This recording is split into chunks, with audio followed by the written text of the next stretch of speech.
Hello, everyone. Hello, welcome to this workshop, the Breakthrough Communication Workshop. So excited that you are here. And I hope this is all working well. Let's make sure that you can see what's going on here. Now, I want to ask you, hello. Okay, I think now we're working. How are you guys? So excited that you are here for the Breakthrough Communication Workshop. And yeah, this is great. So it seems like it's working. I'm going to ask you guys in just a moment. This is great. So it seems like it's working. I'm going to ask you guys in just a moment to share a little bit about you and use the chat because this is a workshop and that's how we're going to interact. Sorry if some of the tech kind of goes out of whack here, but hopefully this is all going to work out. If it doesn't, just let me know on the chat. Oh, hello, Lynn. I can't believe you're here. This is awesome. And I can't wait to talk to you later. So this is great. It means the chat is working. Fantastic. Okay, so we got so much to cover today. So I'm going to get going here because this is going to be jam-packed. And I am excited that you are here. So we're going to talk about how to say anything to anyone at work without any conflict and without being aggressive or being perceived as aggressive, and still have that likability factor, because you know it's important to have that in order for people to treat us well, to want to help us grow and promote us. It's important to be liked as well, but at the same time, you don't want to hold back. You want to be fully present and be able to speak up. And that's what empathetic assertiveness is all about. And I'm going to explain that to you guys in this presentation. And if you have any questions throughout, feel free to put in the chat. I got it open here, so I'll be looking at the side so I can see your comments and make sure that everything is working and I can answer your questions as we move along.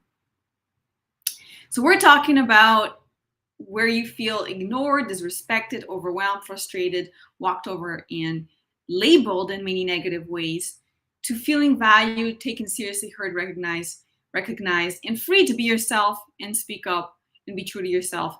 And I've seen this so many times with so many people where that frustration and that anger is a good thing. If you're feeling right now really angry, really frustrated, that is fuel and fire for you to change. That is a good thing. Don't think it's bad. Right?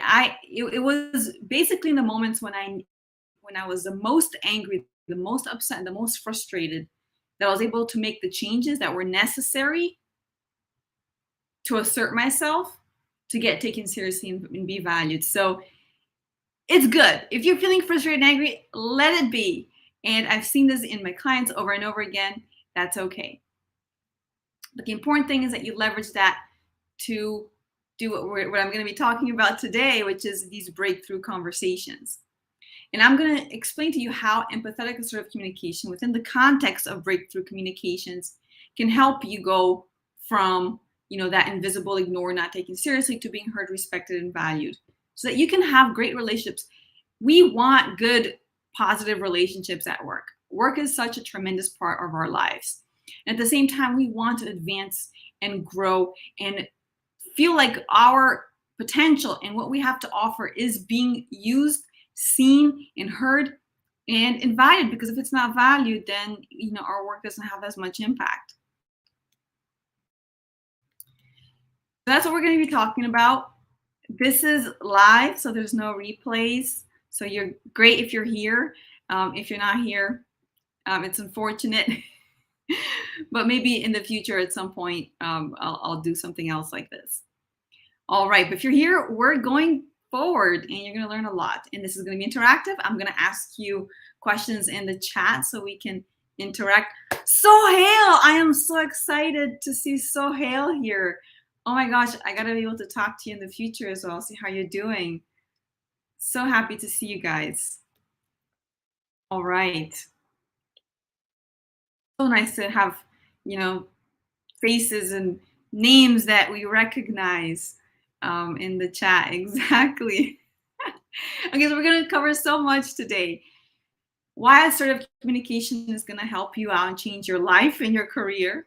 What is empathetic assertiveness and how it's different from normal assertiveness?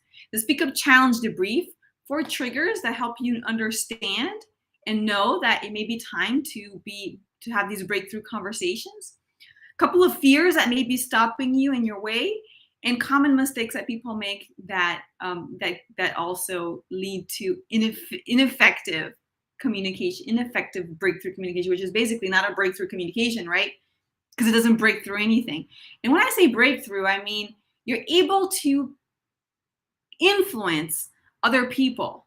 You're able to speak up and get other people to embark in the direction that you want them to embark in a positive way, to be supportive of you, to respect your boundaries, to understand the value that you bring to the table, to help out with a request that you have, that something that you need, to be open to a possibility of a promotion. Like all these things, you need all these breakthrough conversations, you need to be able to influence. And that's what we're talking about today. Not only that, we're also going to talk about unproductive responses for when people are told, and a lot of you know what I'm talking about, when you try to speak up and they say, oh, you're being too aggressive, you're being too offensive, you're being too abrasive, you're being too rude, or you're being too whatever. That's a big one, especially for the women.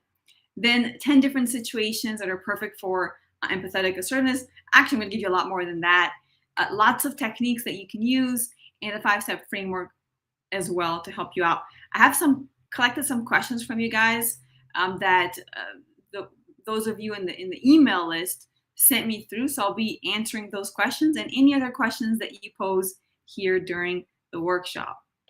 And then at the end, there's a little opportunity here for you guys as well. So this works if you're scared of speaking up, if you speak up, but then come across in the wrong way, and maybe it's not your intention, but people are interpreting it in the wrong way. And it could very well be bias. There's a lot of bias involved, right? But this is going to help you overcome those biases that people naturally have. This is going to help you perfect your leadership if that's something that you want to do. This is going to help you grow much faster in your career and get access to the opportunities that you want, to have better relationships at work, and be able to communicate what you want, what you think in a way that gets across, that's understood, not misunderstood. And even if you just you're looking for a step-by-step process that you can follow to improve your communication at work and have these breakthrough moments. When I say breakthrough moments, anything that represents a massive change for better, right? For me, I had a lot of breakthroughs.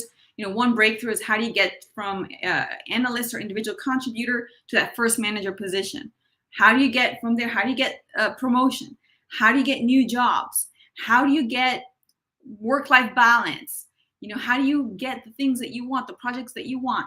Those are breakthrough moments, and they require breakthrough conversations. And assertive communication, and in specific empathetic assertive communication, can absolutely help you achieve those breakthroughs.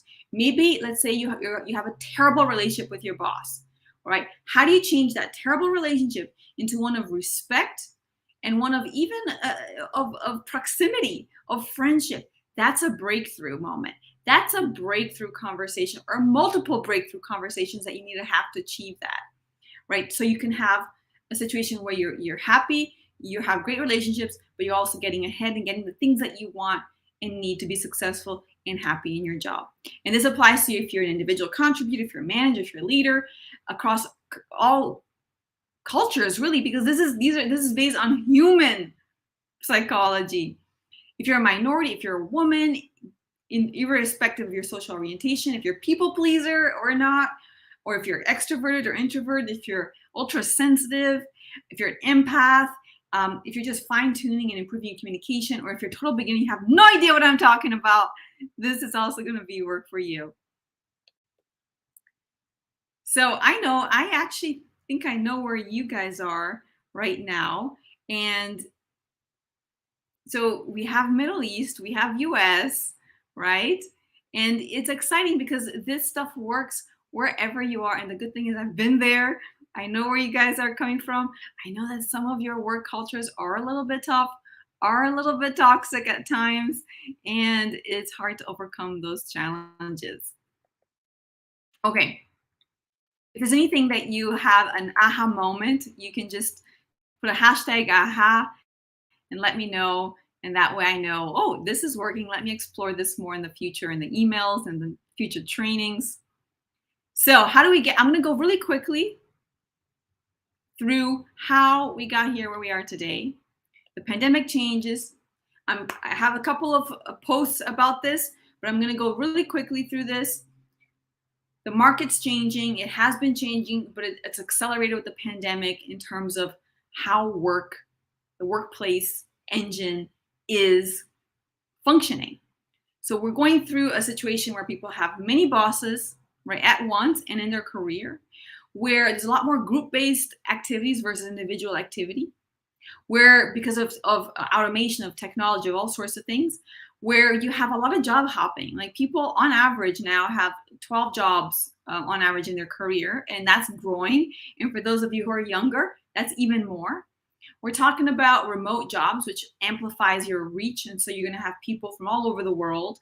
And you can look for opportunities in different states, in different cities, even in different countries. And meetings, a lot of virtual meetings now, some of them, a lot of people just don't show up, don't show their face. And that has certain implications and dynamics to it. You're also seeing a lot of, in the past, you were promoted based on how long you stayed in the company, but now it's based on relationships and deliverables. And we're talking about as well, coworkers are spread globally, right? With the situation of globalization and virtual work, you're going to have coworkers from everywhere and people who are very different from you and have very different culture and way of doing things as well. Then you see a lot more direct and even aggressive communication when there's no camera, right? When you're remote, when there's less in-person situation, there's so many studies that show this. It's much easier to be rude, to be aggressive, to demean others. And we're going to have to deal with that. Asynchronous communication means communication that is recorded, right? Like emails are asynchronous, but a meeting that's recorded and then shared, text messages, all of that's going to change the dynamics as well. Shorter and more concise meetings, we're seeing more meetings, but more cancel rates, which you're going to have to manage and talk about with people. We're going to have to focus more on the spoken word because of the loss of that interpersonal connection. We're also seeing the situation with economic uncertainty. That's going to have an effect on people, on their jobs, on their purchasing power. And they're going to have to talk about that at work and oftentimes negotiate for better conditions. Policies are changing really quickly in companies right now as they're experimenting, and you don't want to be left behind. There's, in many ways, wage inflation. So there might be, at least here in the US, there's more work, less people, which means because they're going to potentially even let people go, right? So there's going to be a lot of work for those who stay. And that means you're going to have to be more efficient, but also figure out ways to ask your employers for what you need to be successful. Systems, teams, whatever it is. There will be more conflict around social political issues because the Gen Z are bringing their full selves to work. So they're not just leaving they're positioning their ideas at home, and that's up for you as well. If you want to share your thoughts and views, work is a place of social activity as well because we spend so much time there. And then at the same time, unclear work boundaries with life boundaries with virtual work, which means it could lead to more burnout. A lot of people are working more, so you're gonna have to figure out how to create those boundaries. And a lot of activities are going to be more easily tracked in the virtual world. So in the past, it's very easy to manage perception of management. Now there's going to be a little bit more data. You're not going to be present as much, and to have that face time, it's going to be a little bit harder to manage that perception, but important. So what does the workplace future look like? Things like, oh, Canada. You're in Canada, Sohail. Wow, I didn't know that. Oh my gosh. Okay. So Canada, I think Canada's a great place. I think Canada's a great place. They're more open-minded. I have that impression. But you can tell me, you can tell me later. The workplace will change. You're gonna change jobs. You're probably gonna change companies, which you have. You're gonna change cities and states. Yes, every few years. You're gonna have many bosses. You're gonna work in multiple project-based teams where you might have a direct boss, a secondary boss, a third boss, all at once that are competing for your time and attention. You're gonna have to create a lot of new relationships and have personal branding and build a reputation all the time with all these new people that show up in your life, in your work, and with Zoom fatigue, video calls, cameras off, people might be a little bit angry, a bit more edgy, a bit more impatient, more impersonal, and you're gonna have to deal with that. And there's gonna be more guesswork and more assumptions because there's gonna be, because you're not gonna have a lot of, right, 90, sometimes the vast majority, about 90% of the communication is nonverbal. So that means you're gonna have to really work on your words and even on your tone of voice if you don't have the video to build those connections and to eliminate those assumptions as well. Every move is going to be visible, tracked, and compared against people because of, asynchronous communication requires things to be, the data to be tracked, and there's a lot of tech happening around managing people. Adjusting to company policies that change a lot, right, around work from home, because companies are testing out new things, right? They're doing little experimentations and seeing what works and what doesn't work. People, and I've seen this, a lot of people tell me this, that their colleagues are booking meetings at 6 a.m., 5 a.m., 8 p.m., and expecting them to show up. But I also have a lot of people, I know a lot of people who are very firm in their position around their availability, and that's not hurting them a bit. So there's a way to do that. And when you show up physically at work, you also need to be very good at networking, building bonds and relationship and rapport, because you might not be physically seeing people all the time. So when you do show up, you might need to be more engaged and more intentional about how do you use your time, and then figure out how to create those right boundaries for you so you don't burn out with work and life. So feel free to share as well. I would love to know what are the things that you're going through in your workplace right now. I know you're going through a lot, but if there's something, any of these trends that you're seeing that you think are applicable to your situation, let me know. I'd love to know. Okay, so communication changes are gonna, they're always necessary to have. We always need to have effective communication to stand up for ourselves, but also to drive our own agenda in our own career, in our own priorities for our best life. And with these changes in the workplace, it's going to be even more important to do so and to be very strategic about your communication. So you can't hide anymore. Your only option is to communicate your expectations, your boundaries, your needs, your wants, your desires, and to conduct the relationships and the opportunities the way you want them to be, and not let others control you. Breakthrough conversations, assertiveness conversations, and speaking up is all about you controlling your own priorities, your own life, your own time, your own energy. It's not about controlling others. It's about controlling your own reality, no matter what people do, no matter how bad people are, no matter how evil the system is, no matter how toxic the environment is. But you have the tools to control your ecosystem so that you're happy and you get your needs addressed. That's what we're talking about. So breakthrough communication is needed to adapt to the new, set boundaries, build strong and positive relationships, navigate through conflict and confrontation, work more effectively, replace lost body language, leverage flexibility in the workplace, show your worth so you can get promoted faster, be valued, be seen. I'm sure you see people that get promoted and you're like, how did that person get promoted, not me? I'm doing so much more. But that's not how other people see it. And I know there's a lot of politics involved and all of that, but essentially there's a lot that you can do to pave your way forward. Handle comments that are not very nice from people. So why assertive communication?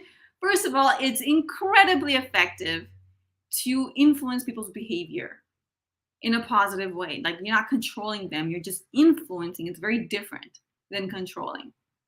Without being perceived as being rude, and I say perceived because not being rude or aggressive is not enough. You can't allow them to think that you're being rude or aggressive because that just spoils it. So once I used assertive communication to get my boss that I had worked with for 6 months only to loan me 2.5 times my annual salary to leave the job to do my MBA. Is that influence? I think that's pretty good influence. It wasn't easy. It wasn't unfair, and I wasn't hiding anything. Yet he agreed. It's also incredibly respectful. Actually, respect is one of the core attributes of assertive communication because it works. Respect is something that everybody wants. Everybody wants to feel respected and be respectful, right? Everyone, your boss, your superiors, your employees, your peers, your families, your friends. And I remember once I was like 22 or 23 or something, and the chief financial officer of my company, it was a big company, had been insisting for me to hire his nephew in my team like 4 times. He called me to his desk to talk about it. And I said no 4 times. But I did so in a respectful way. And then they don't hold grudges.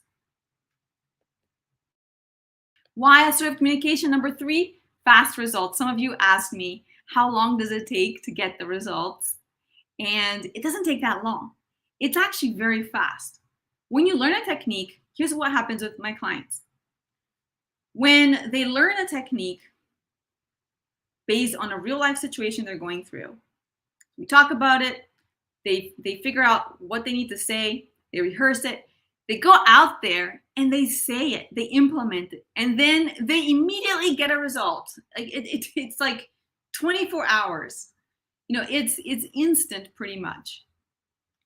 And what happens then is sometimes they don't know that another situation comes up and they don't know how to handle it because it requires a slightly different approach. And then, okay, we talk about it, they go, but then when they apply it again, a new method, same method, but a new slightly different way, they get instant results again. So it's hard to incorporate that and make that into a mindset and a habit and a new you. But once you apply the techniques every single time you do it, just like that, instant results. Okay, what else? 4th reason why assertive communication is so powerful. It gets across, but it also is the best way for you to serve in higher capacity. And this is really important because when you hold back, you are not being serving in your highest capacity. Your best self and your highest potential and the best things that you can do to serve others require you to be 100% open and honest to yourself and be yourself. And assertiveness helps you do that. So essentially, assertive communication helps you be very effective in what you're achieving, very respectful, gets you very fast results, and it's really good to serve. And I'll give you the definition just now. So the definition, and a lot of people get this wrong, is that assertiveness is the ability to express and defend your needs, feelings, rights, desires, requests, boundaries in a way that is calm, effective, and respectful. So that's very important, those 3 things: calm, effective, and respectful. So this is about expressing yourself fully, even if you don't like somebody, even if you disagree with your boss, but in a way that is effective, respectful, and calm. So it's a very positive thing. It's the opposite of being aggressive. It's not aggressive. It's not extroverted. It's not for extrovert people. It's not a bit being rude or pushy. That is not what assertiveness is about. So I want you to think about, you can feel free to share in the chat or just think to yourself, is assertiveness something that can help you? given what you've just learned right now in terms of what it means, what it can do for you. And a lot of people just don't understand what it means. And that's why I have to emphasize it so many times, because it's assertive communication is the basis of these breakthrough conversations. Every single breakthrough moment came from an assertive communication for me in my career, in my life, in my personal life as well. Everything, by the way, everything I'm sharing here that applies to work also applies to your personal life. So how is it different from empathetic assertiveness, right? How is assertiveness different from empathetic assertiveness? Empathetic assertiveness is the secret to be assertive and likable. It has a higher emphasis on likability, but without minimizing your assertiveness. So it tries to get you to avoid conflict and confrontation by being extra careful in building the relationship as you speak up. So you know what assertiveness means, right?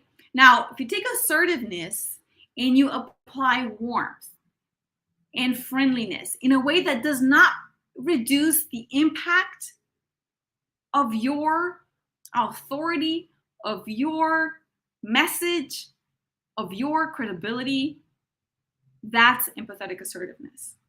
Because a lot of people will do what? They'll be apologetic, they'll be kind of soft-spoken, they'll hide, they'll pretend that they're not as knowledgeable as they are so that they can be friendly. But that doesn't work. And that definitely doesn't work with certain people who are more aggressive. So you want to be as assertive as always, and then add elements of warmth like kindness and empathy and connection and rapport and acknowledgement and validation. All these extra things help build the empathetic part without detracting from your assertiveness, from the strength of your personality, from who you are. So in other ways, in other terms, assertiveness is more neutral in terms of the goals and it's message focused. Empathetic assertiveness is warm and you're still message focused, but you also have the relationship focus. Yes. So clients are in denial around their operating model. Fantastic. Fantastic. I didn't know you were a consultant now. I love that. Yes. So sometimes when you say operating model is their thinking or maybe what you're offering them. When they're in denial, right, you're going to have to remove them. So this is about persuasion as well. So when they're in denial, then the empathetic assertiveness is even more important because you need to first get them on board. And we'll be talking a little bit about this. You need to get them on board to listen to you. You need to make them want to hear you before you push through with whatever your message is. You want to get on the same page with them. And yeah, so you're saying that client might do some pre-work, which might be half-baked and they don't see the full picture. Exactly. So now you need to show them the full picture, right? Your goal is to show them what's going on, to give them the full picture. And they might think, you know what, I already have enough here going on. So what empathetic assertiveness would help you with is first, you're going to make them feel understood. The same way that you want to feel understood and heard, you're going to help them feel understood. You're going to say, listen, I acknowledge what they've done. So I see what you've done here. Let's make sure that we are on board with the same goals. Do we want the same things? Once the other person is on board with the same goals and you express your intention to be helpful and to be able to serve them, and you can see from them that they understood and they accept the fact that your intention is positive, that you guys have a mutual goal, and that you acknowledge their effort, what they put into the situation, what they tried, then you'll notice from their body language, from the nonverbals, that they're ready to hear you. And then you speak up.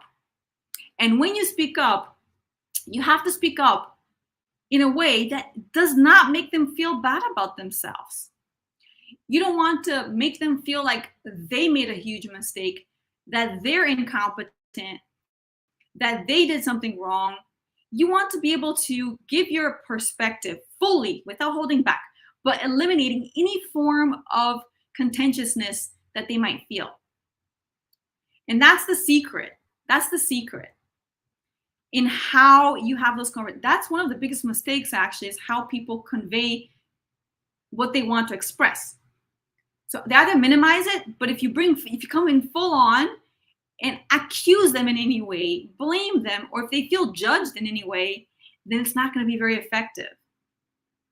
And there's so many like specific techniques that you can use for them to understand what you're saying, but for no negativity to come across to them.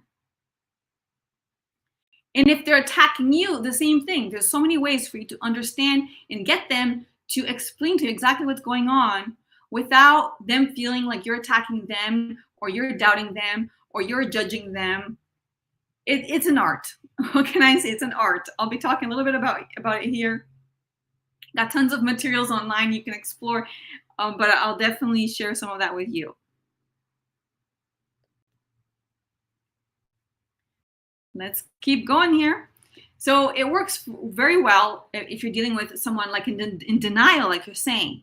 People who are you feel like they're oversensitive to what you say. People who have less power, but sometimes even people with more power than you.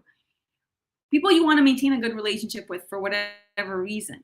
People with lower self-confidence, sometimes you need to be careful and use that empathetic side a little bit more than usual. This is super helpful as well if you're a woman, a professional woman, because there's an expectation that you are warm. And when you're not, we know what happens. Double bind effect, backlash. And again, it depends on the situation and who you're dealing with. Professional minorities. Sometimes, there's the angry Black woman situation that, they're seen that way, but it isn't. People that are very agreeable, very sensitive, or people pleasers. So let me share this. A lot of, let's say a 50-year-old white man can get away with being more aggressive. Unfortunately, I can't, for example, and a lot of other people can't. And we have to be able to balance these things. We have to be really good at handling these situations. But we do not have to hold back from speaking up and saying what we have to say, even with clients.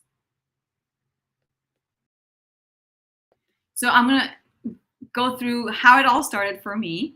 I worked at Johnson & Johnson, studied supply chain management, did an MBA at INSEAD in France and Singapore, focusing on entrepreneurship, worked in the UAE with some of you guys as well, and in US, and then finally took the leap to start this business to educate professionals on the number one skill that I thought would have changed my life dramatically and did, which was assertiveness.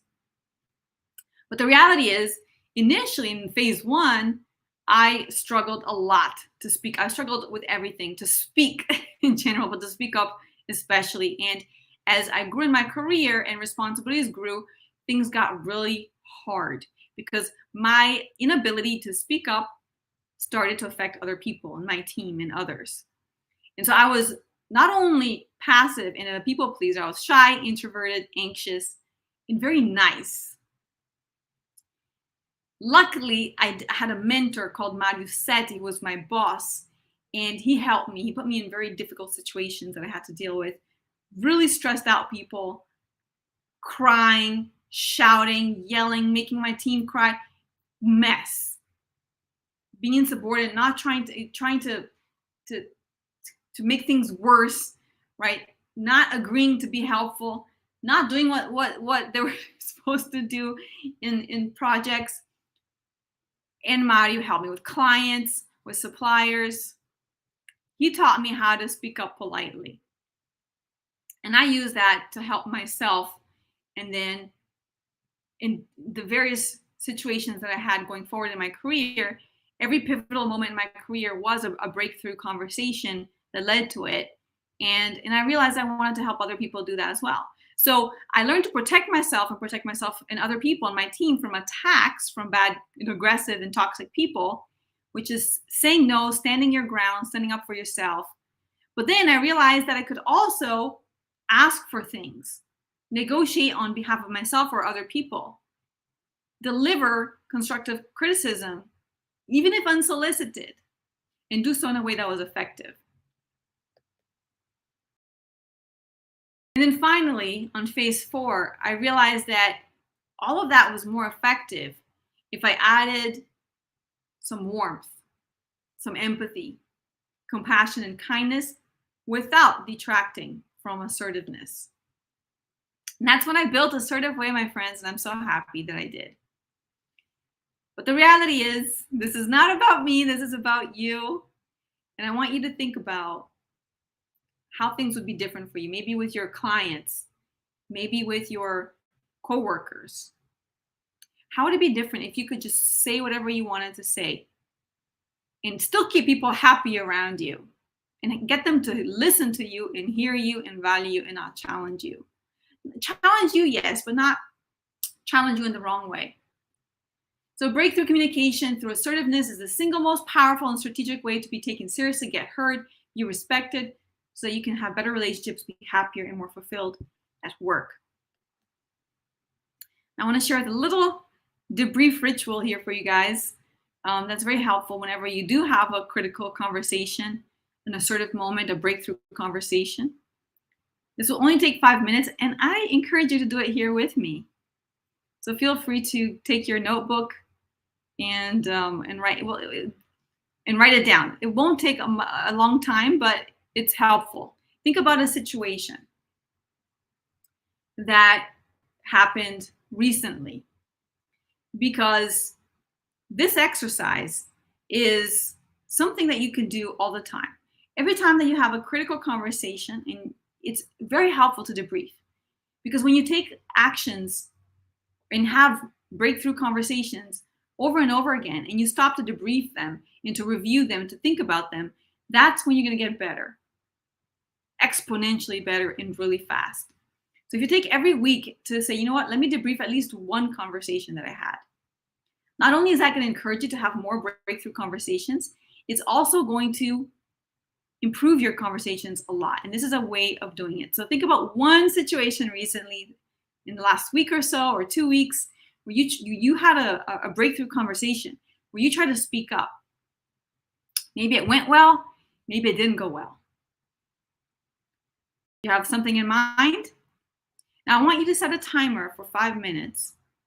Well, we'll do it here together, but whenever you do it in another moment, I want you to set a timer for 5 minutes. This should not take too long. And start writing down a few things I'm going to share with you. This is the framework. It's very simple. First, you're going to describe the situation. Put the date so you can see the evolution, the person you were trying to deal with, who you had the conversation with, and their response to your speaking up moment. Were they stressed? Were they not stressed? Because this is really interesting, because sometimes we expect that people are going to go ballistic, but they don't.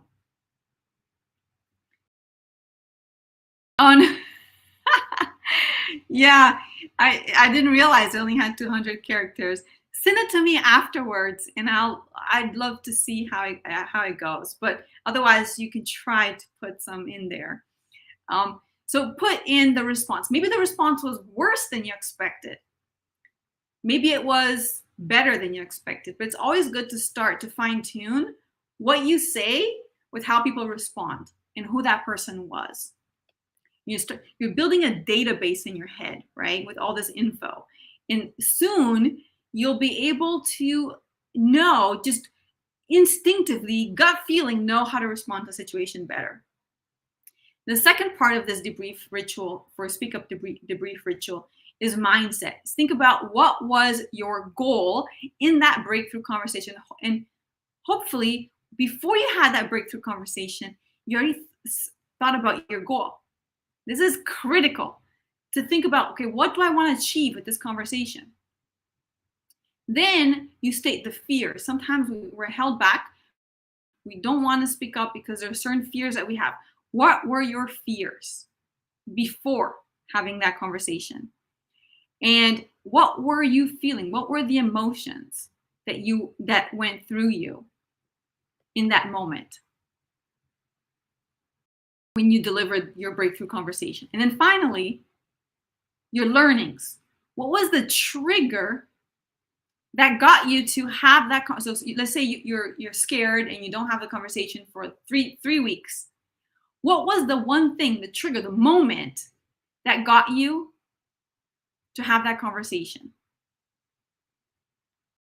What did you nail? What did you do well? What worked? And what are the opportunities for improvement? That's it. That's the ritual. 5 minutes. You can do this every time you have a breakthrough conversation, or you can do it once a week. Sit down and do it with your top breakthrough conversations of the week. This is really going to help you because it becomes more intentional and it creates a mental database of what's going on in your head.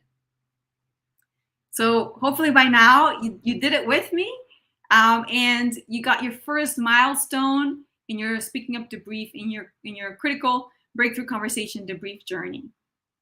Now just keep going.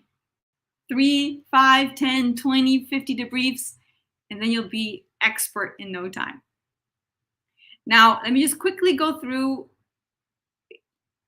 who this is great for as well. So you're in the right place if you're motivated to speak up more, have these breakthrough conversations, even if you're scared, but you don't know exactly what to say, and you want to have great relationships at work. You want to stay true to yourself. This is for you. But also, if you are comfortable speaking up, expressing yourself, but you feel like you might come across in the wrong way, and you just want to make sure that you don't come across in the wrong way, that's also for you, especially if you've been labeled in the past as aggressive or rude or whatever.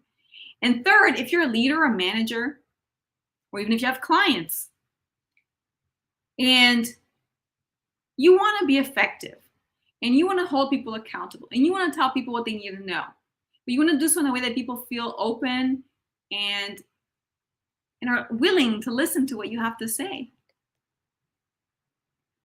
So think about where you are right now. Which of these are you? And I'm supportive of you. I want to talk about the beliefs that you need to have very quickly. You need certain beliefs. There's many of them. I just chose 5 here to share with you today. One of them is that assertive people, they know that they deserve to be happy, but that they are also in charge of their happiness. They can't let anybody else be in charge for them. Whatever they want, they deserve it, but they're in charge of getting it. They also believe that they're not better than other people, and they're not worse than other people either. And they also know that it's okay to fail, to make mistakes, and to change their minds. It's okay to change their minds. It's okay to make mistakes. We are human. And they also know that they are free to do whatever they want, even if it goes against rules and policies, even if it goes against what other people tell them. They are free to do what they want and to assume the consequences. And they also know that their needs, their requests, their feelings, their dreams, they're all very valid and very important, and nobody can take that away from them.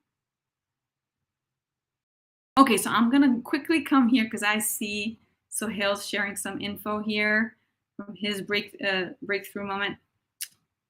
Let's go. Can't seem to get there. Here we go. So Sohail shared a recommendation for client proposal based on 6 to 8 weeks of work with interview, survey, workshop, and the recommendation was to work on operating model with senior cons and cons to work on individual areas. Client sponsor buy-in was achieved. The challenge one is that internal challenges with senior executives. Felt this could be done in a fraction of time without loading what the people required. Okay, that's a very important point because sometimes things take much longer than they should, or not that they should, but that they could, because sometimes we're not saying the right things, or our message didn't come across in the right way. Challenge 2 had to go through multiple rounds to reach middle ground. You're describing you went through some negotiation process, and negotiation is one of the pillars of assertiveness as well. And yeah, it sometimes it does take multiple rounds to go through it, because you're trying to get people on board. What I felt exhausting. Love it. Exhausting. What I want, how can I be more assertive in the future to sort this faster and with less energy? Beautiful. And I can't give you the answer because I don't have the full context, but we can talk about it later. But that's the right question to ask. Faster, less exhausting, less energy, move it along. Get the buy-in, get moving. Thumbs up here. Let's get back to the presentation. So look at these assertive beliefs and make sure that they're with you, that you don't let the wrong beliefs take over. Which assertive belief do you need the most from these selection of 5? Now we're going to talk a little bit about mindset, skills, and usage of the breakthrough communication through assertive communication. The fears. There are 6 fears that keep people from speaking up. The fear of hurting other people, of people not liking them, of conflict, of backlash or retaliation, of confrontation, or being rude, offensive, or aggressive. Retaliation and backlash, the first thing I want to let you guys know is that people will retaliate and will do backlash. Not if you disagree with them, not if you speak up, but if they feel hurt or threatened or manipulated, is mostly what causes the issue. And so we have to manage that. Not only that, building likability reduces retaliation and backlash. And sometimes not communicating enough creates assumptions. And assumptions often can lead to very negative thinking.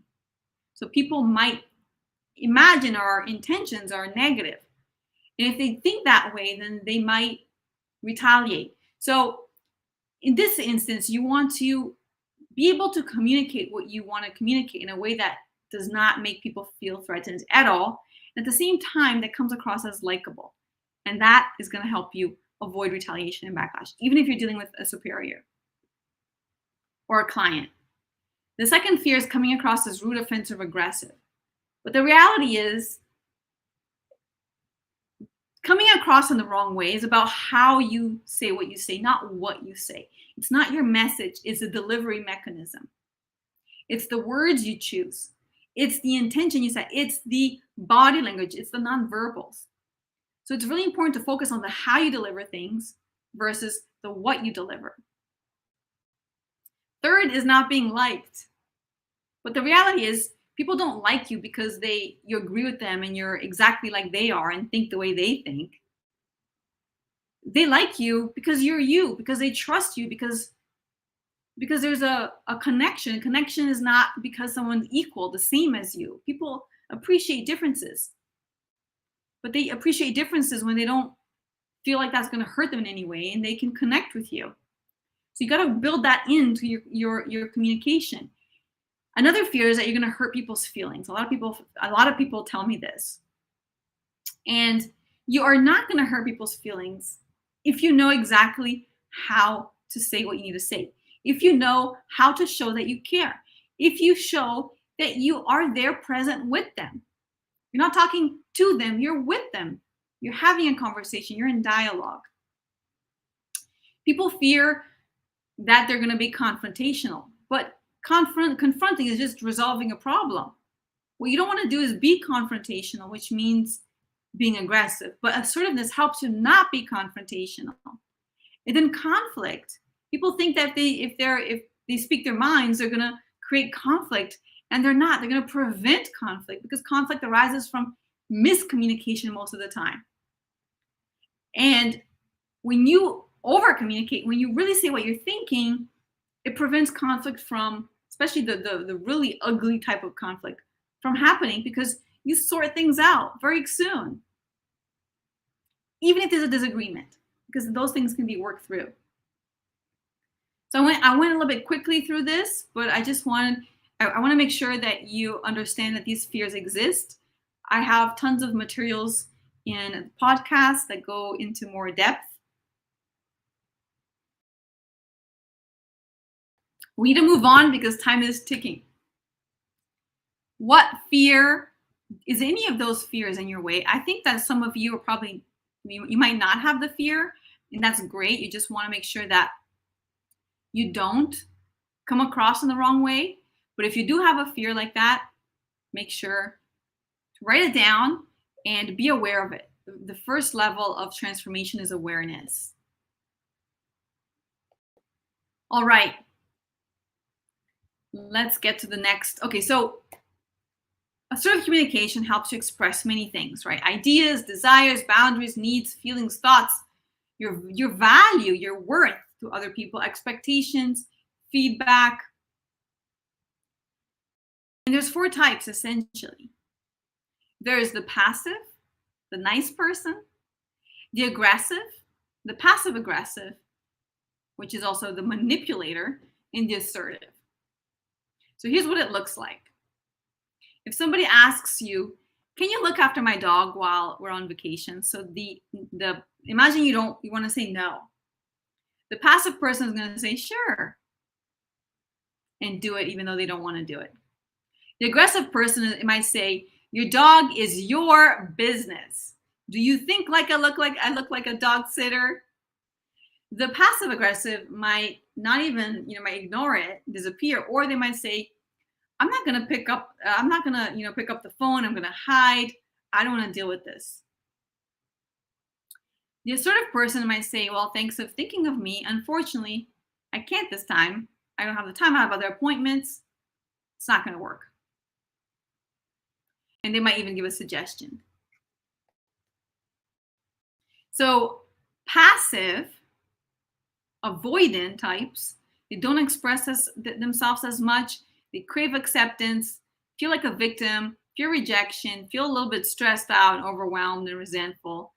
They don't have a lot of self-confidence. They don't express themselves as much or ask for help when they need it. They find it hard to make decisions on their own. They over-justify actions. They say sorry a lot. Listen, I am passive. I've been passive all my life. And I've been working towards being more assertive, and I've achieved a lot. But deep down, if I put no effort whatsoever, I'd still be somewhat passive. So don't feel bad if you feel like you're passive. You're not passive. You're not born passive. You become passive because of how you choose to cope with situations as a child, and then you bring that to adulthood. That's all that happens. And then you have to fight against that so you get back to the natural you, which is the assertive you. Then you have the aggressive types, which I don't think none of you are, but it's important to understand other people. Oh, okay. We got the first hashtag aha. So fantastic. I'm glad to hear that. The aggressive types, they tend to try to do the command and control situation. They disrespect others. They ridicule, humiliate, insult, accuse. They're condescending. They threaten. They don't listen a lot. They interrupt a lot. They want to be right. They want to make decisions on top of others. They don't recognize, give a lot of compliments. They only criticize. They take over the conversation. That's how you recognize an aggressive type. Yeah, I'm very passive, but the good news is that it's absolutely possible to speak up if you feel like you're passive. I've also been for a very long time passive aggressive. So I'm a mix of passive and passive aggressive. And you'll see, I'll tell you why. Passive aggressive are very passive in nature, but the passive people, they just kind of let go and like, oh, whatever people want me to do, I'll do it. The passive aggressive tries to retain some control, but they do so in an avoidance strategy, by not talking to people, by hiding, by being vague and sneaky. Not because they're trying to be mean or hurt the other, but because they're trying to get what they want. They're trying to reassume control of things. So they don't express themselves directly to people. They'll manipulate a little bit to get what they want. They'll feel, the same things that a passive person feels. They're going to fear rejection, have low self-confidence. They're going to use sarcasm sometimes. They're going to be very vague, over-justify themselves. They feel guilty, so they over-justify themselves. But they blame as well. They use excuses. They deny aggression. They expect other people, this is an important one, they expect other people to automatically recognize all the sacrifices they made for them and return the favor. And they use this is the one that I used, the silent treatment, the look. Like the angry look, like I'm upset, and then the person comes to tell you, oh, what's wrong? Nothing's wrong. But you're upset and you hide. That's the passive aggressive type. And then the assertive type, you're confident, you speak up, you are respectful, you don't manipulate, you know your boundaries, you protect your boundaries, you protect your interests, you set expectations, you're deliberate, you're decisive, you disagree openly and kindly and nicely, you listen, you give and receive feedback and in a way that's effective. You promote yourself, you promote others, you elevate yourself, and you elevate others, you know your self-worth, you ask for what you want. That is assertive. What is the style of communication that you use the most today? And if you went through the 10-day challenge, you'll map that out based on the types of people that you deal with. So for example, I tend to be more passive with authority and with people that I know very well because I want them to like me. But I'm pretty assertive with people that I don't know. How about you, right? What kind of relationships make you be less assertive versus more assertive? Okay, let's go to the triggers. The triggers are the situations, the alerts that help you know it's time to speak up. It's time to have a breakthrough conversation. It's time to be assertive. Because you don't have to be assertive all the time. Assertiveness requires a little bit of energy. You need to position yourself. You need to be ready. You need to think a little bit in the beginning, especially if you haven't learned it, internalized it. So it's very natural that you need to figure out the moments where you want to be assertive, to drive those outcomes, to have those breakthrough moments. And these are the hot buttons that we're going to talk about. These are the triggers. So the number one is relationship dynamics. Like I said, for me, it's authority. If I'm frustrated or have a certain situation going on with authority, with my boss, yeah, I'm gonna be a little bit passive.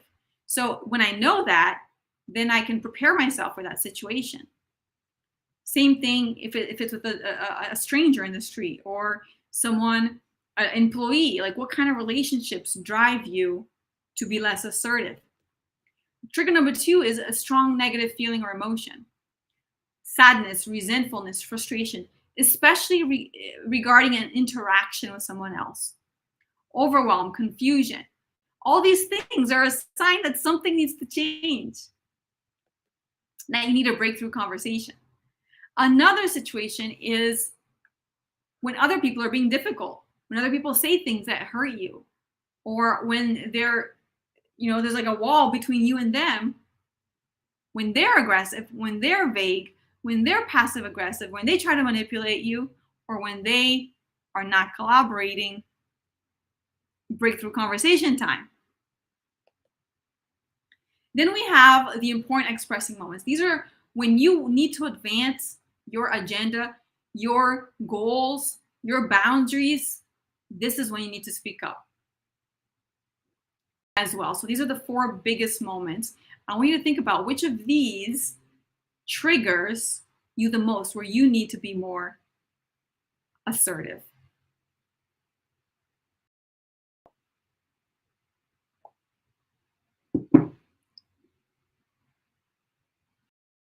We're halfway through. So let me share this 5-step framework. It's a very easy one. You want to get people to listen to you. And this is where you have timing. You have to think about the timing, setting the intention, achieving setting a shared goal with the individual. That individual. Sometimes, if you're dealing with a superior, for example, you might even ask them for permission in that moment to have that conversation with you, because you're not asking for permission to speak up. You're asking for permission to see if that's a good time for them. That's all. It's your right to speak up. Then you want to express whatever you want to say in a factual way, without judgment, and with a very clear request. Then you want to use nonverbals to reinforce what you want, because a lot of the communication happens with nonverbals. If your nonverbals are incongruent with your with your language, people are going to believe you're nonverbal. So you need congruency between the two, which means you can't think you are, you're a terrible person, I hate you, and say, hi, I like you. Because it's going to be incongruent. Your body language, your nonverbal is going to be incongruent with what you say. Then you need to align with the other person. This is the influence part as well. To close is there an agreement? What are the next steps? You need to make sure there's alignment. And then you need to reinforce the relationship so that you care about them, that you appreciate them, the fact that they're in that moment with you, they're having that conversation with you, you validate them, you acknowledge them, and then you have your assertive moment, your breakthrough conversation. So you need all these steps, and each of these steps have many items and sub steps, and you have to adapt them based on what you want to say. There are many situations, right, where you can use this sort of structure. When you speak up in meetings, handle interruptions, make requests, ask for things like a promotion, opportunities, disagree, when you say no and set boundaries, when you give and receive feedback, positive and negative, when you try to get people to recognize you and listen to what you have to say and value the work that you do. So there's many ways of using your voice to speak your truth. I'm not going to go through the whole list here. It's a long list. Okay, but I want you to think about, what are some areas where you would like to be more assertive? Have more breakthrough conversations. Okay, some of the mistakes that I see that are very common. People say the wrong thing. They literally use the wrong words, the wrong expressions, the wrong sequence, the wrong phrases. They say things like, I didn't do that. Who do you think you are? I'm sorry. Like, there's an infinity of things that you should not be saying when you're trying to assert yourself, because they're not adding value to the conversation. They're not really representative of your message, of what you're trying to communicate, and they're just reducing the effectiveness overall of the communication. Another problem is that a lot of people just choose the wrong time. And I've seen this all the time. They have an issue, and instead of resolving it quickly, they wait 3 months, a whole month, and then they feel like it's too late to talk about it. Or without setting expectations ahead of time, or bringing the conversation in the wrong emotional timing, or they say it in the wrong way. They use the you language instead of I language. They use vagueness versus specific terms. They show anxiety.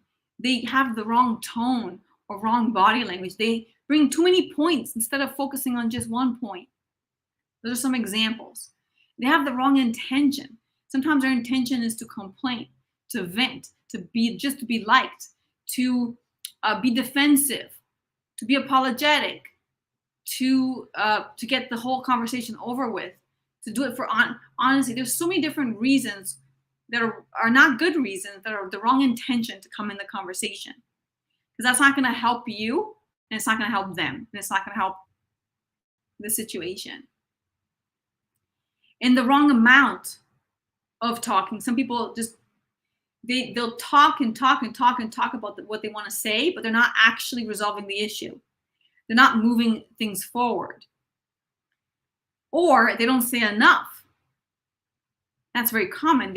They're so brief that the communication is just leaves so much assumptions up in the air. So it's very important to make sure that you say the right thing at the right time, in the right way, with the right intention, with the right amount, and then you can say anything to anyone. I know there's a lot here in terms of top line frameworks, but this is important.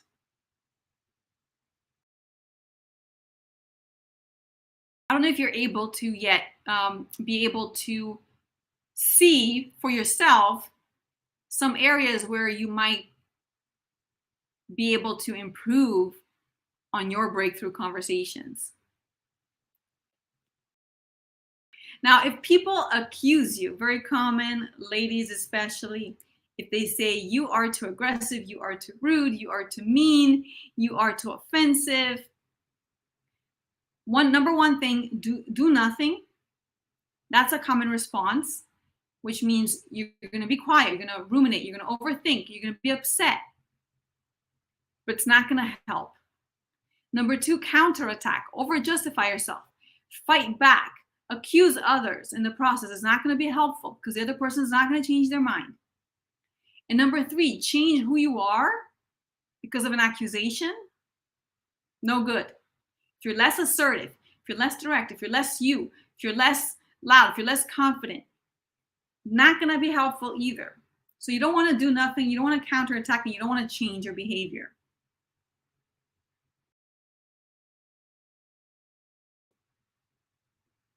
Instead, you need to realize that those types of labels and judgment, they are not feedback.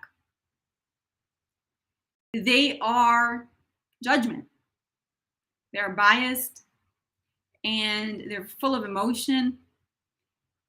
And your job is to extract feedback from that comment from a person who does not know how to give feedback, even if this is your boss. Because when someone says you're too aggressive, that doesn't mean anything. It's not actionable. You can't do anything with that. So this is the time that you need to educate people and show them how to give you feedback. And the way you do that is you ask for specific examples in the moment. Don't wait too long.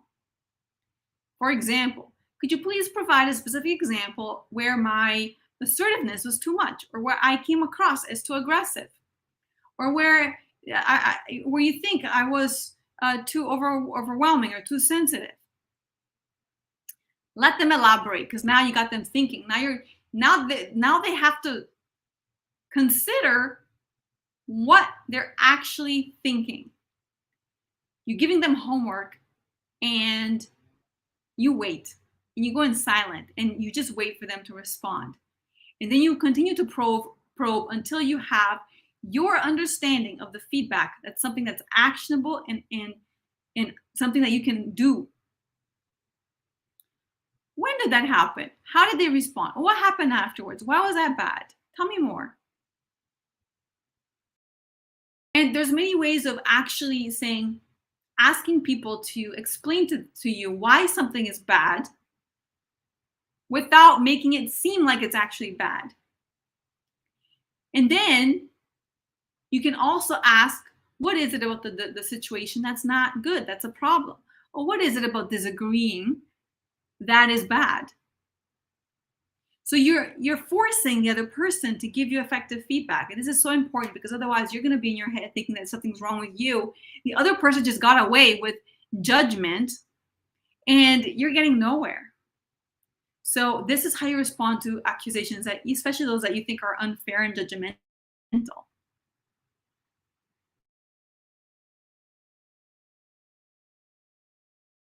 I want you to think about any unfair or unreasonable or labels that you got in the last month or so, or 2 months or 3 months or this year? And what did you do? How did you respond? What was the feedback that they gave you? And I also want to share that there's many techniques that you can use in assertiveness. There's negative inquiry, negative assertion, fogging, broken record, self-disclosure, I statements, if statements, different formulas. There's all sorts of things. I can't go through all of it right now because there's definitely a lot to go through.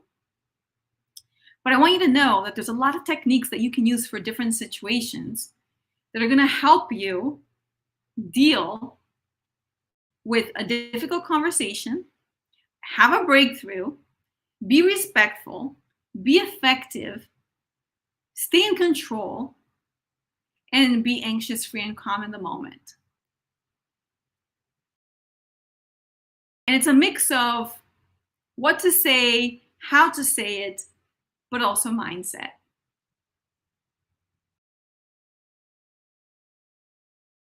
I really won't have time to go through all of these here, but I just want you to know that there's tons of things that you could do.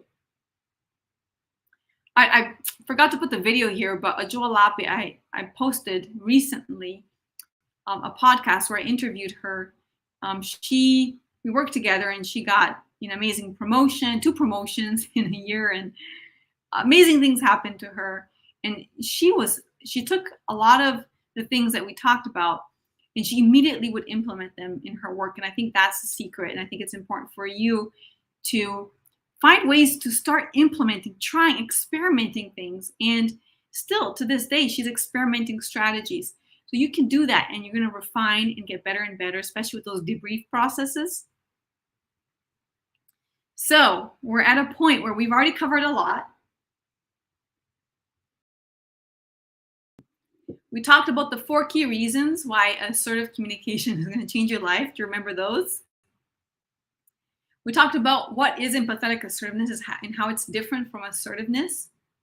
We talked about the Speak Up Challenge debrief, the triggers that help you know when it's time to speak up, the top 6 fears that stop people from speaking up fully and why it interferes with them, common mistakes that people make when they try to speak up, unproductive responses when you feel like people are labeling you or judging you or giving you imprecise feedback, 4 types of communication style, different situations where you can use breakthrough conversations, empathetic assertiveness techniques, a 5-step framework to saying what you need to say.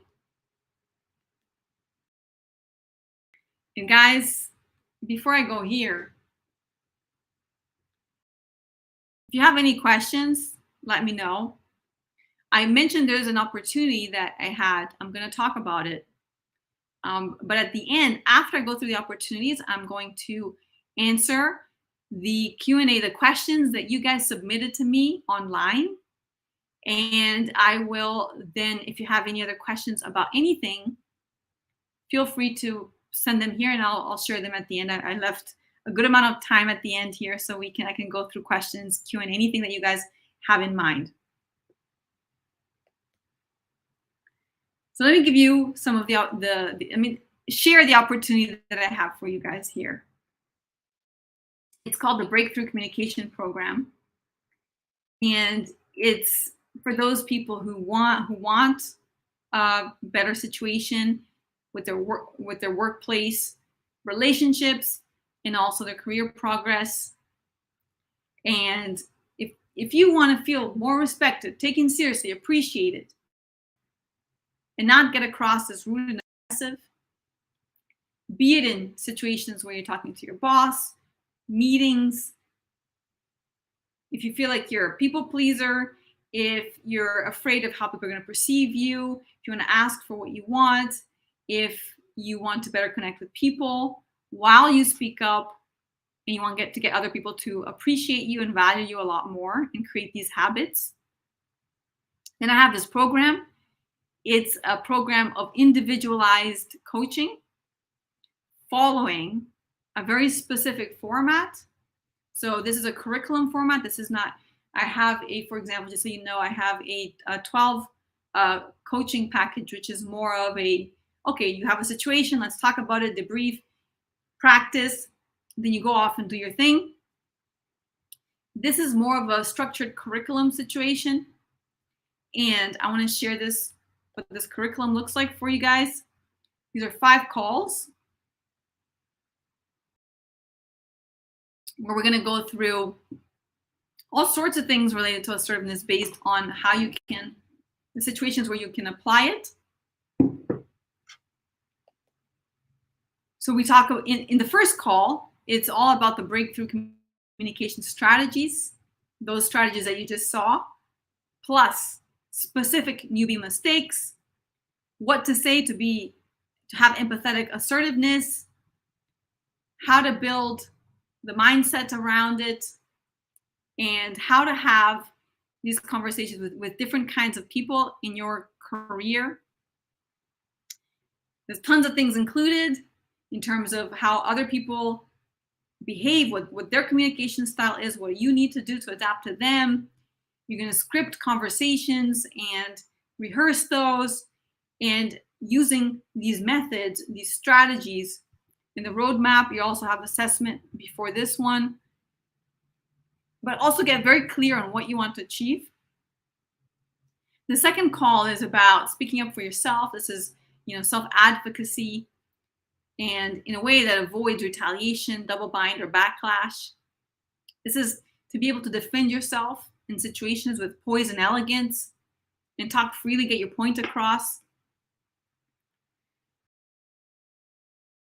There's tons of elements here on the second call, but basically we're going to look at your sources of power, how you can engage in meetings in a better way, have self-defense strategies when people really are rude and aggressive with you. We're going to talk about how you can make requests for what you want in a better and more effective way. There are specific scripts and formulas for that. Express yourself and disagree with anyone.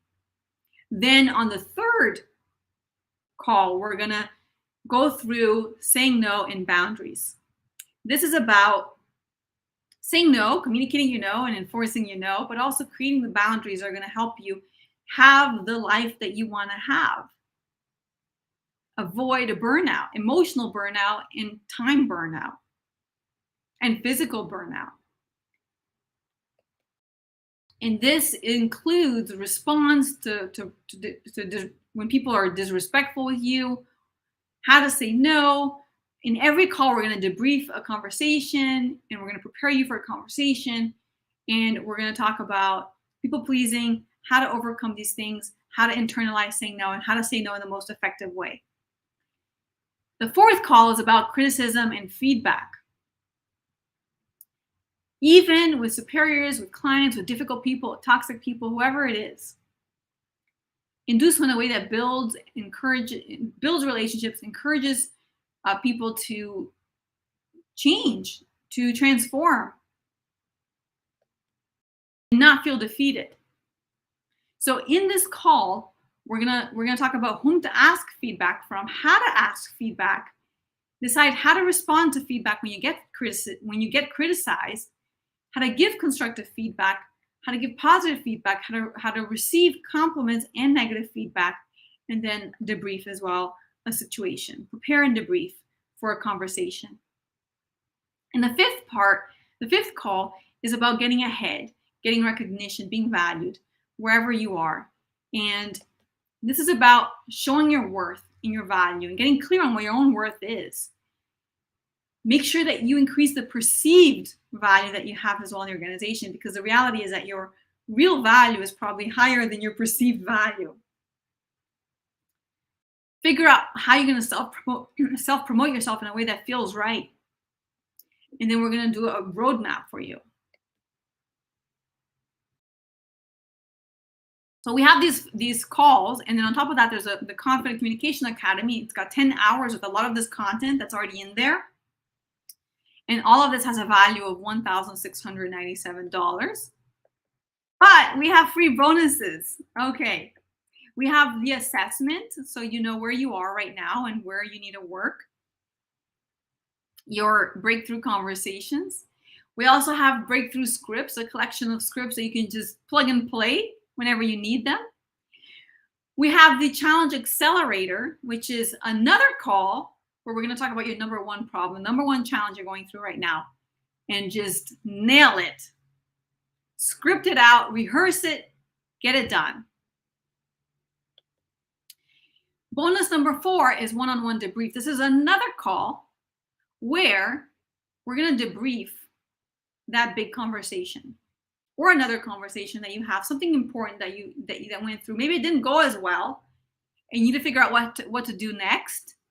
Debrief session and gain clarity. A lot of people with me when they come to my coaching, they've already tried on their own. They had these terrible conversations. They come to me and it's like, oh, even I messed it up. This whole terrible thing is happening. And then we debrief what happened, but we also plan the counterattack strategy, how to fix the issue and turn it around. And then bonus number 5 is the Confident Communication Academy. I'm always upgrading it at least once every year and a half or so. And there's an update coming up this year. So this is for you. You get the upgrades. Guest pass means if you have somebody else that you want to do it with together, 2 people, and they also get access to all these bonuses, plus they can show up in the call with you, that is included. There's a confidence builder trainer inside the program, managing up, managing your boss, assertive body language.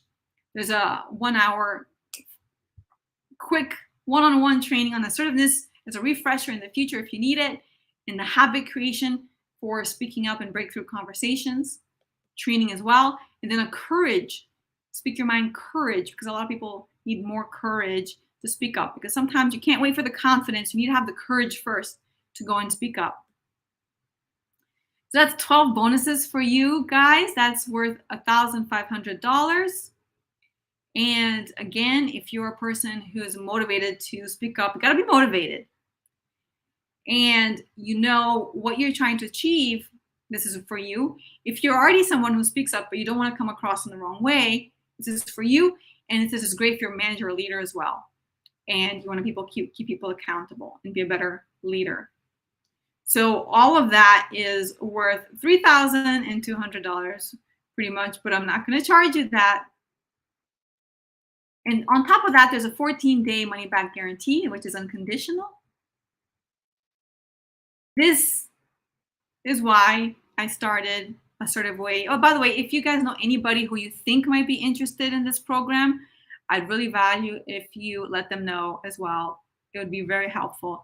Trying to spread the word, even if they're not interested in the program, if they're interested in signing up for the email list, checking out the podcast, just getting involved and learning some of the free content, that's going to be great for them as well. And for those who really want to go deep and learn more and change their patterns, that's what this program is for. And I want to democratize assertive communication skills, these breakthrough communication skills. I want to see more success stories.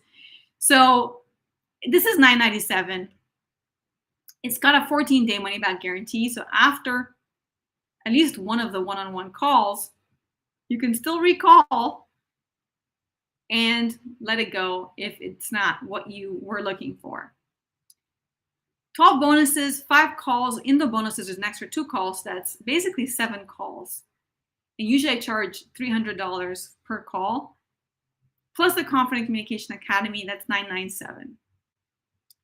That is pretty, for coaching calls, that's pretty affordable if that's something that you or someone that you know is interested in. Now, I want to get through some of the Q&A.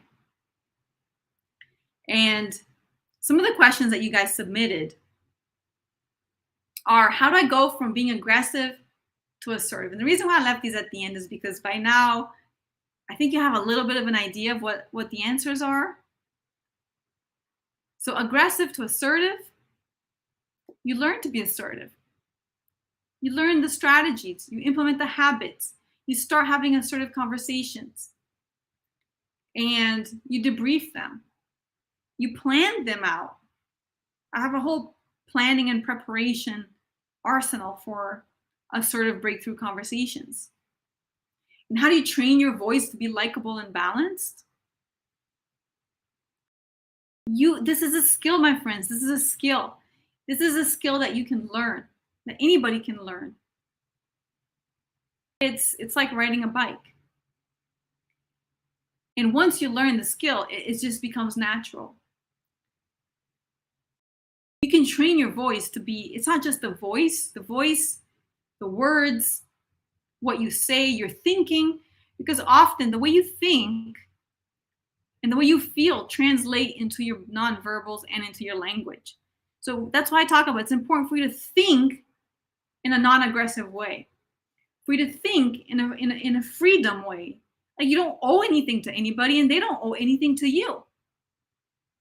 And when you think that way, and you think of assertiveness as a negotiation, as influence, then it's so much easier because you're going to come across as likable.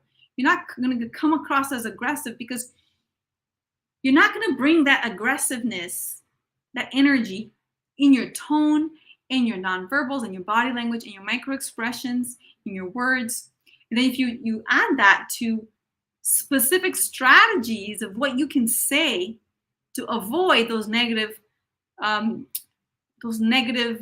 words and those negative expressions, then you're done, my friend. You are gonna be assertive and come across as likable and balanced. Another question that came in the survey was, how long does it take to see improvement while talking assertively? And it doesn't take long at all. Like I said, when I go through sessions with clients, they go out there and as soon as they have the conversation, they get results. Usually the relief is instant right after they have the conversation, because they worry so much about what they're going to say, how the people are going to react, about the backlash, that when they actually have the assertive conversation, people are like, oh, okay, yeah, sure. They feel like they feel so much lighter. Their faces shine. They come like tense and they're shining and happy afterwards. It's amazing. That's what it can do for you. Just go out and even if you don't you don't sign up for anything today, just go out there and have these sort of conversations. Go through the free materials and try it out, because it's going to change things for you instantly.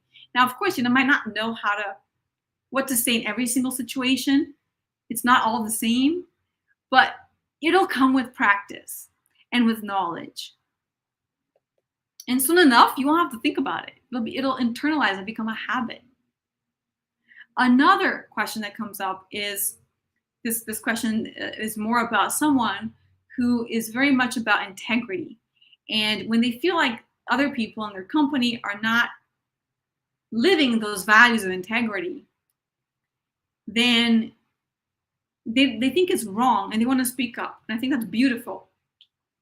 Now, the question is, how can I speak up without ending up being the party spoiler or the one that gets the negative consequences for speaking up?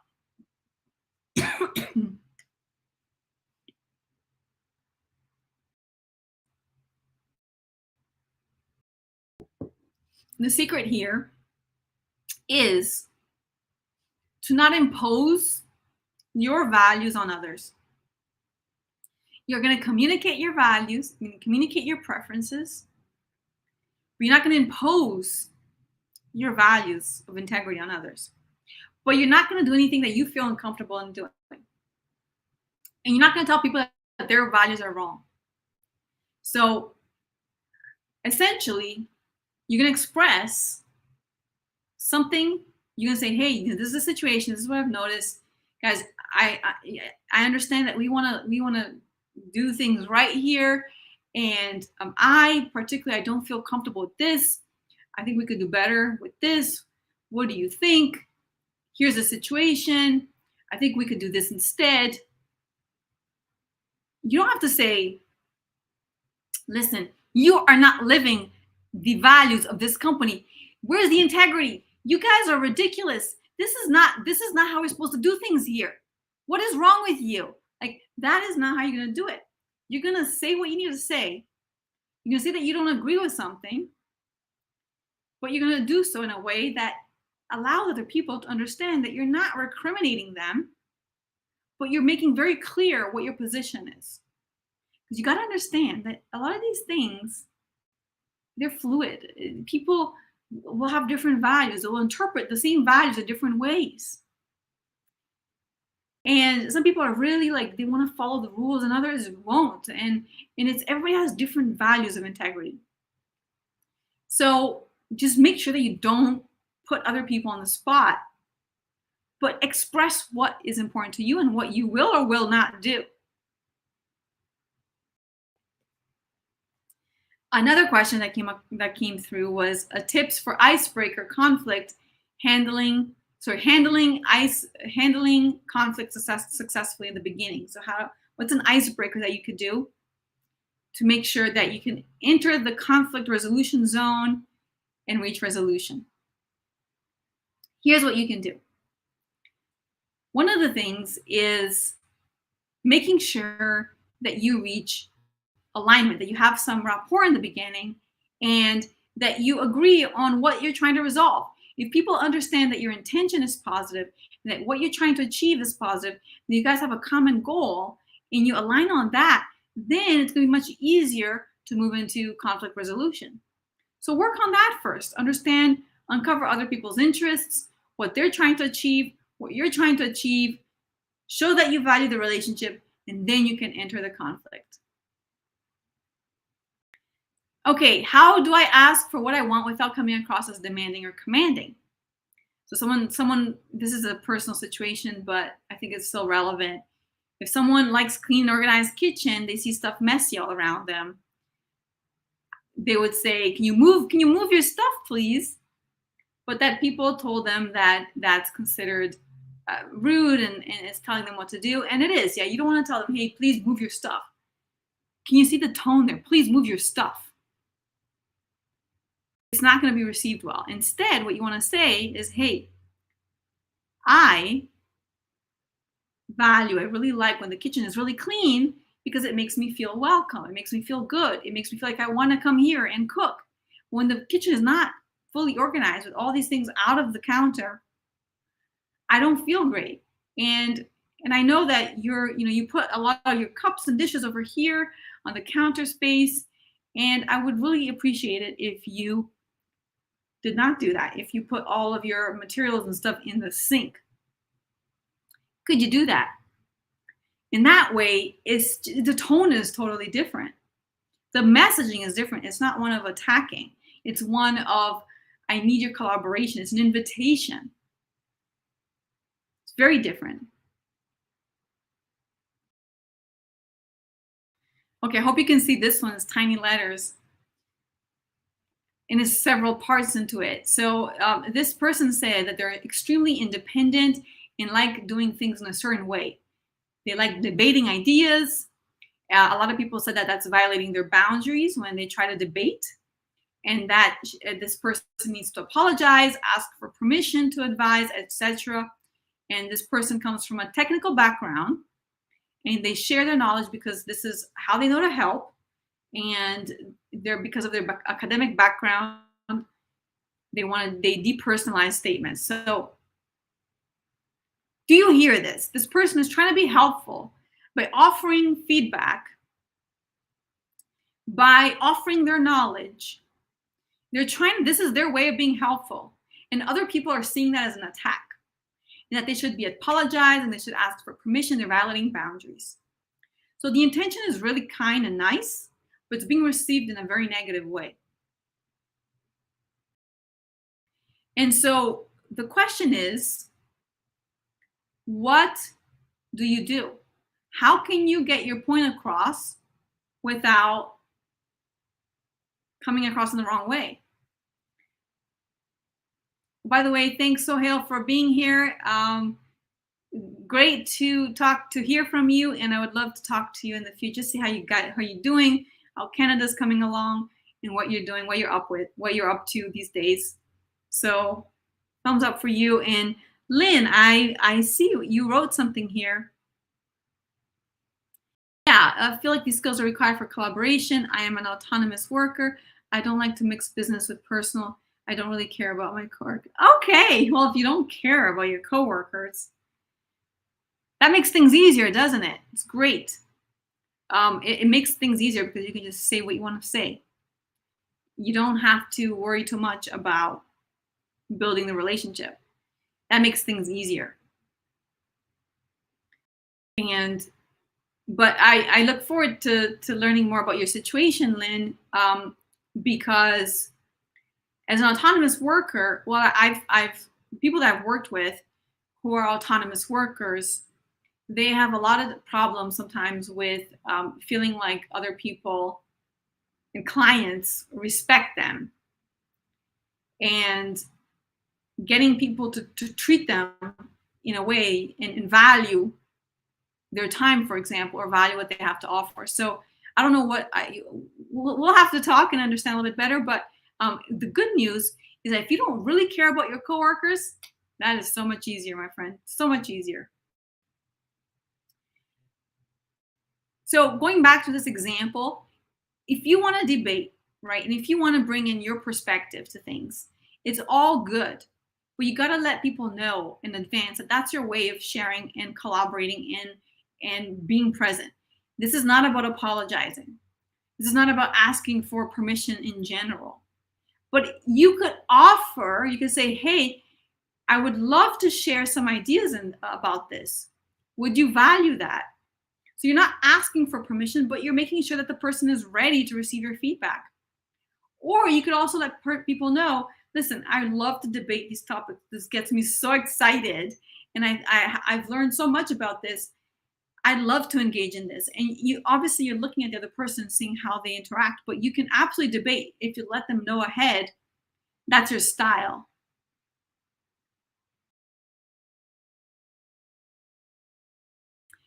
Absolutely. Let me go back here 1 second. I'm polite and nice to get work done. However, I do not feel as though I am in a position to comment on their work. I let the manager handle that. Yeah. In a position, or even if you want to, maybe you don't want to deal with their work. You don't want to give them feedback because it doesn't affect you. It's not a good use of your time. You got other things to do, other priorities, so you don't have to. You're polite and nice to get the work done. So, minimum collaboration situation. And you don't desire to be in leadership because you know that this is implied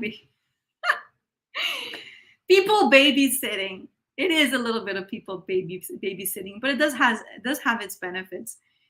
You're able to multiply work, right? So what you're doing, the amount of work that you do by yourself is usually this amount. But when you have a team, things get done much faster. It's just a totally different situation. In the babysitting, there will be always a level of babysitting. It's true. But depending on who is in your team, and often you get to choose the people that you work with, right? If you're in leadership, then you don't have to babysit as much, depending on that and how you groom them. But yeah, it's you'd have to try it out to see how it is. And then the second part of this Q&A here is that position it as fact and let somebody provide a rebuttal if they view otherwise. Also, speaking like you don't believe in your ideas again seems not credible. Assertiveness is not about speaking like you don't believe in your ideas. You should always speak like you believe in your ideas. It is important for you to speak like you believe in what you're saying. And then this Q&A said, some people say to simply listen and agree with the person. This is wasting conversation space. Yes, it's wasting conversation space. There's a place, there's a place and a time to listen and agree. But at the same time, you want to make sure, and the listen and agree sometimes is just validating. But at the same time, you have to put your ideas forward. It's a back and forth. It's not just I'm speaking up, I'm not listening. It's not like I'm listening and I'm not speaking up. Both need to happen. And sometimes it's more speaking up, sometimes it's more listening, depending on the situation. But both need to happen. I've researched language rituals. It appears that masculine and feminine styles are different. They are very different. I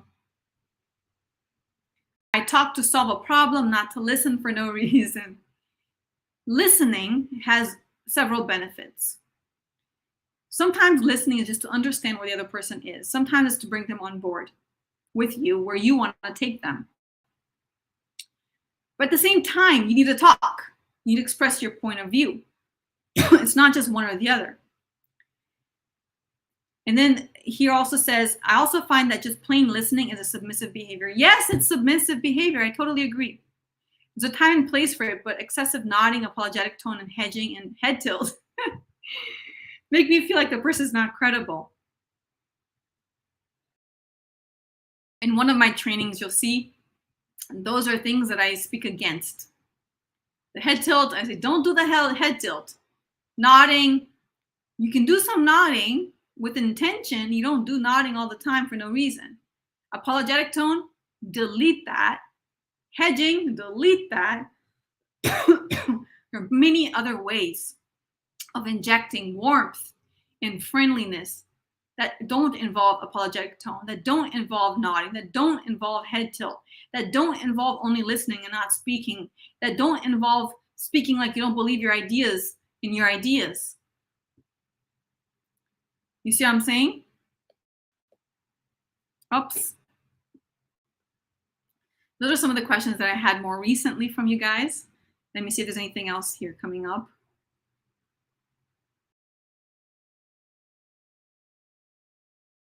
Yeah, so if you have any other questions, feel free to shoot them. Now is the time. I'm answering questions.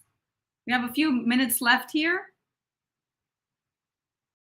Meanwhile, I'll just show the slide here.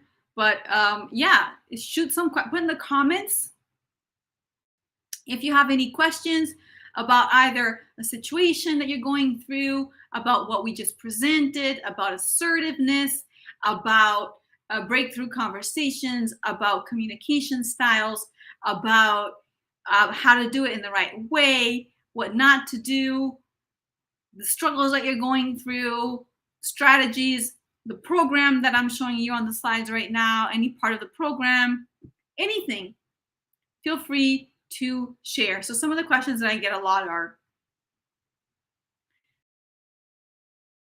what do I say to people, right? What do I say in order to not come across as aggressive? And again, it's one of those things that's really about how you say things. You can absolutely say everything that is on your mind. You can disagree. You can push people. You can be very direct. You can give and offer unsolicited feedback. You can be demanding. You can do whatever you want. You can say whatever you want. But there's a difference between the message and the delivery and the intention.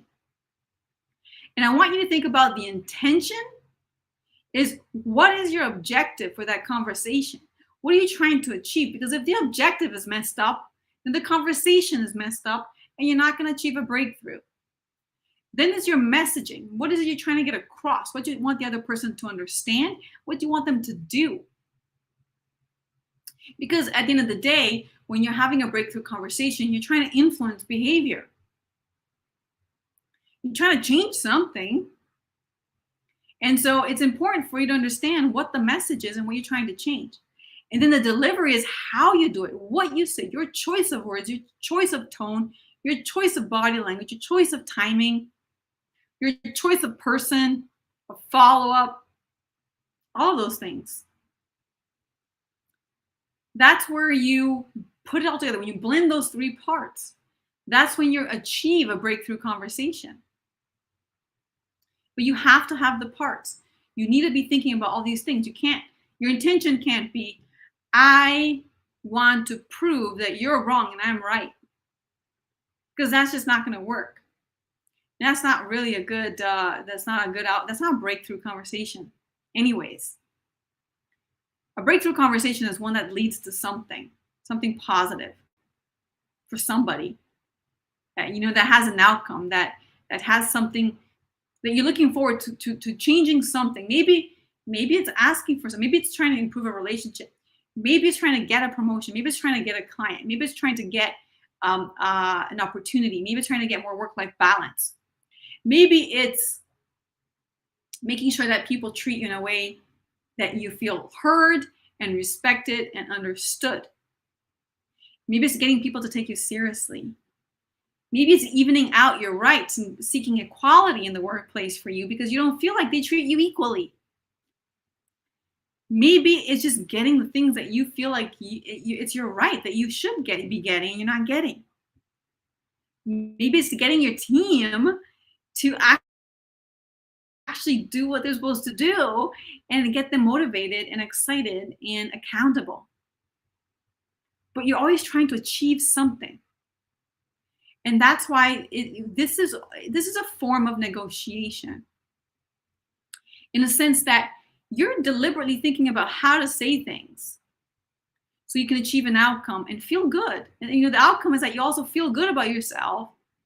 You feel positive. And sometimes assertiveness and breakthrough conversations require iterations, require back and forth, require you to try it once, and maybe the response is not what you expected, but then you have to try again and again.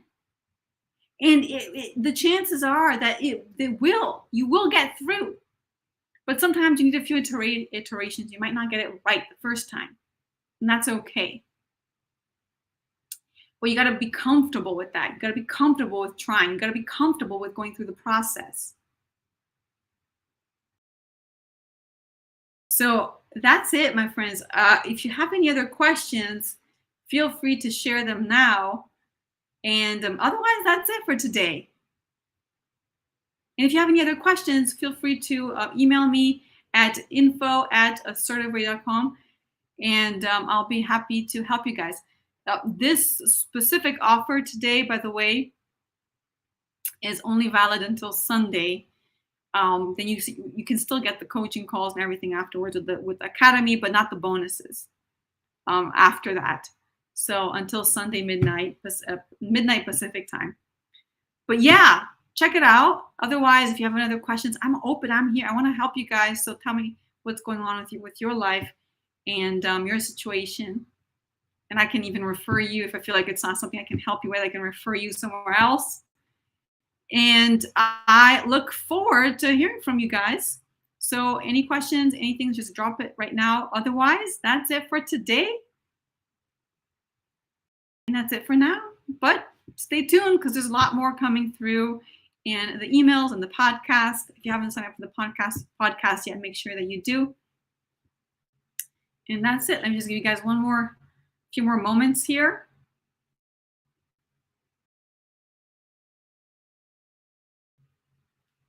Okay. So I think that's it for today, my friends. Thank you so much. Thank you so much, Lynn, for showing up as well. And Sohail and others who showed up. I don't know your names, but for all of those that showed up, thank you so much. And I'll see you guys at another point in time. Bye.